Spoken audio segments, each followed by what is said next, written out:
अस्सलाम वालेकुम। उम्मीद करना सारे तमाम जिम्मेदार भरा खैरियत दे नाल होणगे। जी भाईजान, अज असीं अपने भरावां दे नाल एक बड़ी जरूरी ते अहम गल करांगे। जिवें कि गन्ने दे खेत दे विच रूटर या चीजल मारन दा या जिहड़ा रेजर मारन दा, उस दे हवाले नाल असीं अपने भरावां दे नाल अज गल करांगे। जिवें कि तुहाडे सामने असीं अपने गन्ने दे खेत दे विच खड़े होए हां। ये साडे गन्ने दा खेत नहरा खेत है। नवीं फसल साडी काश्त होई है। ये साडी काश्त 3 मार्च 2026 ਦੇ ਵਿੱਚ ਅਸੀਂ ਕਾਸ਼ਤ ਕੀਤਾ ਸੀ ਗੰਨਾ।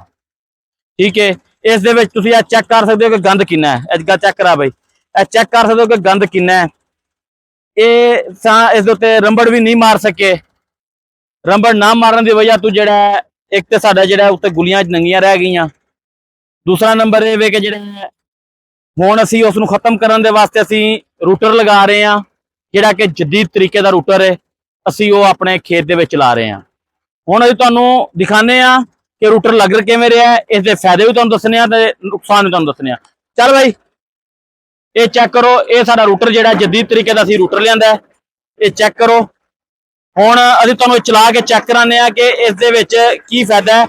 नाल एक होर गल, असीं इस दे नाल खाद भी पाई होई है। ठीक है, ये चेक करो, ये चेक करते जाओ।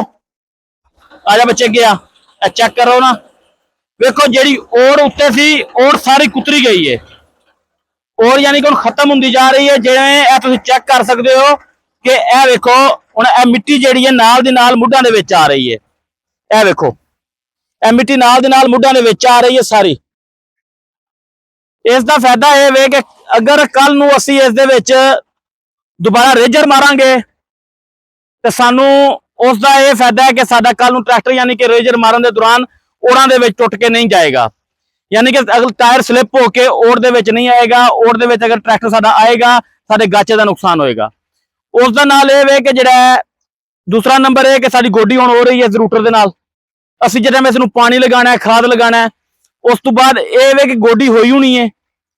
जिवें इसनूं खुराक मिलनी है, इसने माशाअल्लाह 8 दिनों के विच विच अपनी ग्रोथ शुरू कर लेनी है। जिवें कि हुण ग्रोथ रुकी हुई है, ये तीसरे महीने की काश्त के मुताबिक ग्रोथ इसकी नहीं है हाली। जिस टाइम इसकी ग्रोथ 8 दिनों बाद गोडी तो बाद खुराक लगन तो बाद 8 दिनों बाद चेक तो दोबारा फिर भरावां नूं करावांगे कि इसकी ग्रोथ माशाअल्लाह कित्थे दी कित्थे जाके खड़ी होनी है।